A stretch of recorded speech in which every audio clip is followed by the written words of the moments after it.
Hey guys, today we are testing another one of Claire Saffitz recipes. Welcome back to Never Tasted Better. My name is Sarah and I love to test famous people's food. Today we are going to focus on Claire Saffitz classic English muffins. Claire put up this video 2 weeks ago. She already has 500,000 views. As soon as I saw her make classic English muffins, I knew I had to test this recipe. I have already tried Claire Saffitz focaccia bread. Click on the white bar that's on my head if you want to watch that episode. I love homemade English muffins. I have made them before, so I am familiar with how they're made. At the end of the video, I'm going to give you my full review on the recipe, all of my thoughts. I'm going to rate it on Never Tasted Better scale of 1 to 10. With all that being said, let's go ahead and get into it.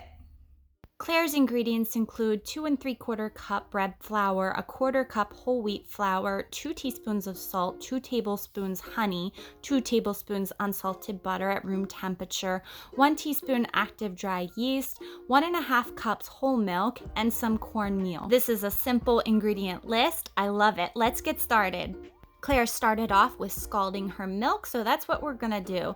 Pour all of your milk into a medium saucepan, and over medium-high heat, we're going to almost bring it to a boil. Let it stay underneath a boil for about 30 seconds and take it off the heat. Claire was in a little bit of a time pinch. She didn't have time to allow the milk to come to room temperature, and neither do I. So we're gonna place our saucepan over an ice bath and just whisk it until it cools off. In the bowl of a large stand mixer, we're going to add our bread flour, our whole wheat flour, our salt, and also the yeast. You can proof your yeast separately if you're not sure if it's good or not. Whisk this together until combined. Add in your room temperature butter, all of your honey, also all of that cooled off milk. Now we're ready to attach dough hooks to our mixer, and we're going to set this guy on a medium speed for 10 minutes. Halfway through, I always like to scrape down the sides of my mixer and also on the bottom just to make sure everything's incorporated. Set it back on a medium speed to complete the process. Claire tells us to pour 2 tablespoons of canola oil into a clean glass bowl. Make sure it's oiled really well. Transfer your very sticky dough into the bottom of the bowl. This dough is very, very sticky, and you want to work carefully with it so it doesn't deflate. Lightly oil your fingers, pick up the dough and flip it over. Get your plastic wrap down there, coat it with some of that oil. Cover your bowl tightly with this plastic wrap, and we're going to place him in a warm spot for a few hours so it has plenty of time to rise. In her recipe, Claire used a half-sheet pan. She covered it with parchment paper and coated this parchment paper in oil. Then we're going to sprinkle cornmeal all over it. I was very generous with the cornmeal because I didn't want my dough to stick. Our dough has risen for 3 hours. It's very puffy. You can see little air holes in there. It's very jiggly as well. Scrape your bowl down, making sure the dough will come out no problem. You want to work carefully with it or else it will deflate. You want those air holes in there. That's very important to an English muffin. In her video, Claire stretched out the dough using her hands and her fingertips. Then she went over, oiled another piece of parchment paper really well, and she placed it oil side down on the dough. She then used a bench scraper to smooth out the dough. She did not give an exact thickness that the dough should be unless I missed it and I wasn't paying attention. So I smoothed it out till it was about a 1/2 inch thick. I covered this pan very tightly with about 6 or 7 pieces of aluminum foil, and then I stored it in the fridge for overnight. I think Jack is a little annoyed with me. He hasn't been getting a lot of camera time lately, so I need to get a chair that's tall enough so he can hang out there while I film on my kitchen island. Our dough has had an overnight stay in the fridge, so we're going to take off all of this aluminum foil. This is the fun part. We're going to cut out our English muffins by using a glass.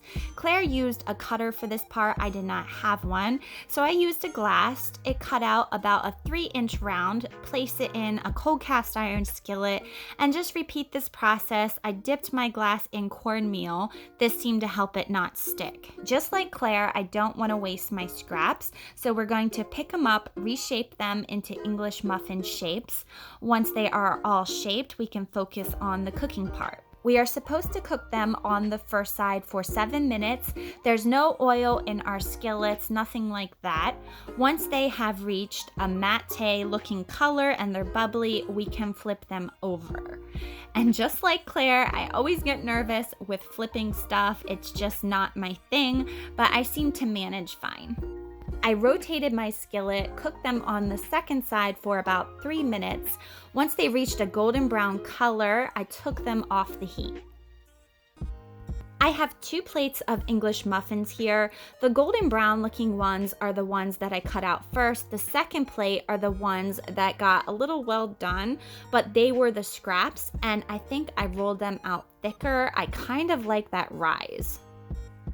Let's see how they look like on the inside. So using a fork, not a knife, we're going to poke all around the edges of our English muffin, and we're going to do our pull apart test this way. This really does look like a classic English muffin. I'm really excited to see how this tastes. The other English muffin, the one that had a higher rise, was still a little doughy on the inside, but I did put this in the toaster with some butter and it turned out great. Sadly, I didn't have jam in my house, so I used butter. I am drooling. These have amazing air pockets. Let's see how it is.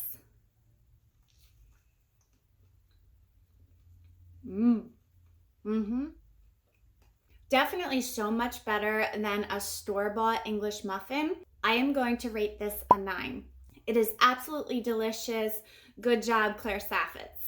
Which recipe of Claire's would you like me to try next? List it down below in the comments. I will try to get around to it.